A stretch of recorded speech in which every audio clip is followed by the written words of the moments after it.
श्री गणेशाय नमः। हनुमान जी सुनिए, शिव जी सुनिए, कृष्ण भगवान सुनिए, राधे राधे, सीताराम सीताराम। श्रीमद् भागवत कथा हम पढ़ रहे हैं, इसमें प्रथम स्कंध है। प्रथम स्कंध में अथ चतुर्दशोऽध्यायः। श्री गणेशाय नमः। हनुमान जी सुनिए, श्री कृष्ण भगवान सुनिए, शिव जी सुनिए। अपशकुन देखकर महाराज युधिष्ठिर का शंका करना और अर्जुन का द्वारका से लौटना। सूत उवाच।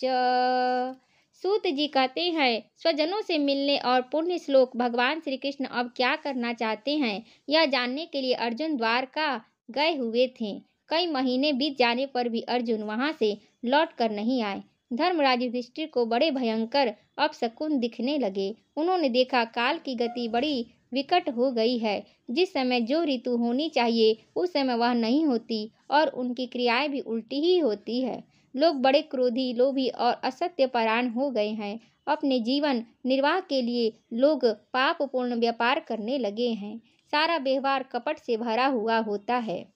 यहाँ तक कि मित्रता में छल भी भरा मिला रहता है। पिता माता, सगे संबंधी, भाई और पति पत्नी में भी झगड़ा टंटा रहने लगा है।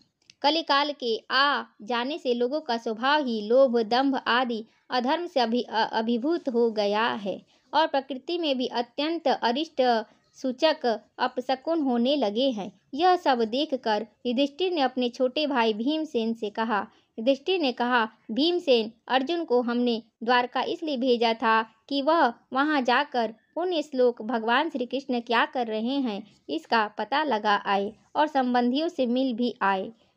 तब से 7 महीने बीत गए, किंतु तुम्हारे छोटे भाई अब तक नहीं लौट रहे हैं। मैं ठीक यह नहीं समझ पाता हूँ कि उनके न आने का क्या कारण है। कहीं देवर्षि नारद के द्वारा बतलाया हुआ वह समय तो नहीं आ पहुँचा है जिसमें भगवान श्री कृष्ण अपने लीला विग्रह का संवरण करना चाहते हैं। उन्हीं भगवान की कृपा से हमें यह संपत्ति, राज्य, स्त्री, प्राण, कुल, संतान, शत्रुओं पर विजय और स्वर्गादि लोकों का अधिकार प्राप्त हुआ है। भीमसेन, तुम तो मनुष्यों में व्याघ्र के समान बलवान हो। देखो तो सही, आकाश में उल्कापात आदि, पृथ्वी में भूकंपादि और शरीरों में रोगादि कितने भयंकर अपशकुन हो रहे हैं। इनसे इस बात की सूचना मिलती है कि शीघ्र ही हमारी बुद्धि को मोह में डालने वाला कोई उत्पात होने वाला है। प्यारे भीमसेन, मेरी बाई जांघ, आँख और भुजा बार बार फड़क रही है। हृदय जोर से धड़क रहा है। अवश्य बहुत जल्दी कोई अनिष्ट होने वाला है। देखो, यह सियारिन उदय होते हुए सूर्य की ओर मुंह करके रो रही है। अरे, उसके मुंह से तो आग भी निकल रही है। यह कुत्ता बिल्कुल निर्भय सा होकर मेरी ओर देखकर चिल्ला रहा है। भीमसेन, गौ आदि अच्छे पशु मुझे अपने बाएं करके जाते हैं और गधे आदि बुरे पशु मुझे अपने दाहिने कर देते हैं। मेरे घोड़े आदि वाहन मुझे रोते हुए दिखाई देते हैं। यह मृत्यु का दूत पेड़ुखी उल्लू और उसका प्रतिपक्षी कौआ रात को अपने कर्ण कठोर शब्दों से मेरे मन को कपाते हुए विश्व को सुना कर देना चाहते हैं। दिशाएं धुंधली हो गई हैं। सूर्य और चंद्रमा के चारों ओर बार बार मंडल बैठते हैं। यह पृथ्वी पहाड़ों के साथ कांप उठती है। बादल बड़े जोर जोर से गरजते हैं और जहां तहां बिजली भी गिरती ही रहती है। शरीर को छेदने वाली एवं धूलि वर्षा से अंधकार फैलाने वाली आंधी चलने लगी है। बादल बड़ा डरावना दृश्य उपस्थित करके सब ओर खून बरसाते हैं। देखो, सूर्य की प्रभा मंद पड़ गई है। आकाश में ग्रह परस्पर टकराया करते हैं। भूतों की घनी भीड़ में पृथ्वी और अंतरिक्ष में आग सी लगी हुई है। नदी, नद, तालाब और लोगों के मन क्षुब्ध हो रहे हैं। घी से आग नहीं जलती। यह भयंकर काल न जाने क्या करेगा। बछड़े दूध नहीं पीते, गौवें दूहने नहीं देती। गौशाला में गौवें आंसू बहा बहा कर रो रही हैं। बैल भी उदास हो रहे हैं।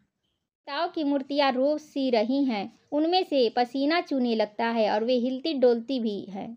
भाई, ये देश, गांव, शहर, बगीचे, खाने और आश्रम श्रीहीन और आनंद रहित हो गए हैं। पता नहीं ये हमारे किस दुख की सूचना दे रहे हैं। इन बड़े बड़े उत्पातों को देखकर मैं तो ऐसा समझता हूँ कि निश्चय यह भाग्यहीना भूमि भगवान के उन चरण कमलों से, जिनका सौंदर्य तथा जिनके ध्वजा वज्र अंकुशादि वीर चिन्ह और किसी में भी कहीं भी नहीं है, रहित हो गई है।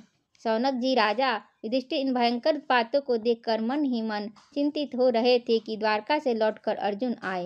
युधिष्ठिर ने देखा अर्जुन इतने आतुर हो रहे हैं जितने पहले कभी नहीं देखे गए थे।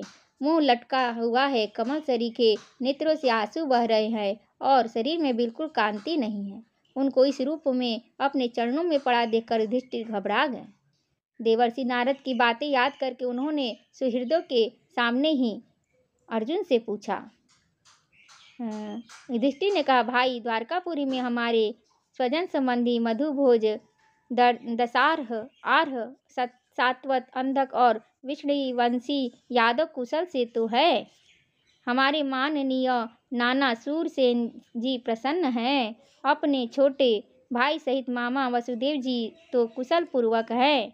उनकी पत्नियां हमारी मामी देव की आदि सातों बहिनें अपने पुत्रों और बहुओं के साथ आनंद से तो हैं। जिनका पुत्र कंस बड़ा ही दुष्ट था, वे राजा उग्रसेन अपने छोटे भाई देवक के साथ जीवित तो है ना। हृदिक उनके पुत्र कृतवर्मा, अक्रूर, जयंत, गद, सारण तथा शत्रुजित आदि यादव वीर सकुशल है ना। यादवों के प्रभु बलराम जी तो आनंद से हैं। विष्णु वंश के सर्वश्रेष्ठ महारथी प्रद्युम्न सुख से तो है। युद्ध में बड़ी फुर्ती दिखलाने वाले भगवान अनिरुद्ध आनंद से हैं न। आनंद से है न, पूछ रहे हैं युधिष्ठिर जी अर्जुन जी से। सुषेण, चारुदेशन, जाम्बवती नंदन सांब और अपने पुत्रों के सहित ऋषभ आदि भगवान श्री कृष्ण के अन्य सब पुत्र भी प्रसन्न है न। भगवान श्री कृष्ण के सेवक श्रुत, देव, उद्धव आदि और दूसरे सनंद, नंद आदि प्रधान यदुवंशी जो भगवान श्री कृष्ण बलराम के बाहुबल से सुरक्षित है, सबके सब सकुशल है न। हमसे अत्यंत प्रेम करने वाले वे लोग कभी हमारा कुशल मंगल भी पूछते हैं। भक्त वत्सल ब्राह्मण भक्त भगवान श्री कृष्ण अपने स्वजनों के साथ द्वारका की सुधर्मा सभा में सुखपूर्वक विराजते हैं न। वे आदि पुरुष बलराम जी के साथ संसार के परम मंगल, परम कल्याण और उन्नति के लिए यदुवंश रूप क्षीर सागर में विराजमान हैं। उन्हीं के बाहुबल से सुरक्षित द्वारकापुरी में यदुवंशी लोग सारे संसार के द्वारा सम्मानित होकर बड़े आनंद से विष्णु भगवान के पार्षदों के समान विहार कर रहे हैं। सत्यभामा आदि 16,000 रानियां प्रधान रूप से उनके चरण कमलों की सेवा में रत रहकर उनके द्वारा युद्ध में इंद्रादि देवताओं को भी हराकर इंद्रादि के भोग योग्य तथा उन्हीं की अभीष्ट परिजात आदि वस्तुओं का भोग करती हैं। यदुवंशी वीर श्री कृष्ण के बाहुदंड के प्रभाव से सुरक्षित रहकर निर्भय रहते हैं और बलपूर्वक लाई हुई बड़े बड़े देवताओं के बैठने योग्य सुधर्मा सभा को अपने चरणों से आक्रांत करते हैं। भाई अर्जुन, यह भी बताओ कि तुम स्वयं तो कुशल से हो न। मुझे तुम श्रीहीन से दिख रहे हो। वहाँ बहुत दिनों तक रहे, कहीं तुम्हारे सम्मान में तो किसी प्रकार की कमी नहीं हुई। किसी ने तुम्हारा अपमान तो नहीं कर दिया। कहीं किसी ने दुर्भावपूर्ण अमंगल शब्द आदि के द्वारा तुम्हारा चित्त तो नहीं दुखाया, अथवा किसी आशा से तुम्हारे पास आए हुए याचकों को उनकी मांगी हुई वस्तु अथवा अपनी ओर से कुछ देने की प्रतिज्ञा करके भी तुम नहीं दे सके। क्या ऐसे बात है? मतलब पूछ रहे हैं युधिष्ठिर जी।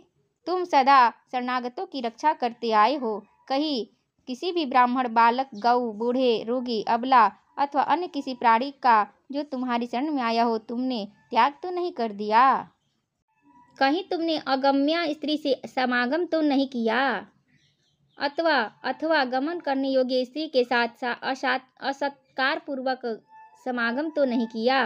कहीं मार्ग में अपने से छोटे अथवा बराबरी वालों से हार तो नहीं गए, अथवा भोजन कराने योग्य बालक और बूढ़ों को छोड़कर तुमने अकेले ही तो भोजन नहीं कर लिया। मेरा विश्वास है कि तुमने ऐसा कोई निंदित काम तो नहीं किया होगा, जो तुम्हारे योग्य न हो। अपने परम प्रियतम अभिन्न हृदय परम सुहृद भगवान श्री कृष्ण से तुम रहित हो गए हो। इसी से अपने को शून्य मान रहे हो। इसके सिवा दूसरा कोई कारण नहीं हो सकता जिसे तुमको इतनी मानसिक पीड़ा हो। इति श्रीमद्भागवते महापुराणे पारमहंस्यां संहितायां प्रथमस्कन्धे युधिष्ठिरवितर्को नाम चतुर्दशोऽध्यायः। ओम श्री कृष्णार्पणमस्तु। ओम हरये नमः। श्री कृष्ण गोविंद हरे मुरारी, हे नाथ नारायण वासुदेवम। राधे राधे कृष्णा कृष्णा कृष्णा राधे कृष्णा कृष्णा कृष्णा राधे कृष्णा कृष्णा कृष्णा राधे कृष्णा राधे कृष्णा राधे कृष्णा राधे कृष्णा। ओम पार्वती पतये नमः। हर हर हर महादेव। जय जय श्री राधे, जय जय श्री राधे, जय जय श्री राधे।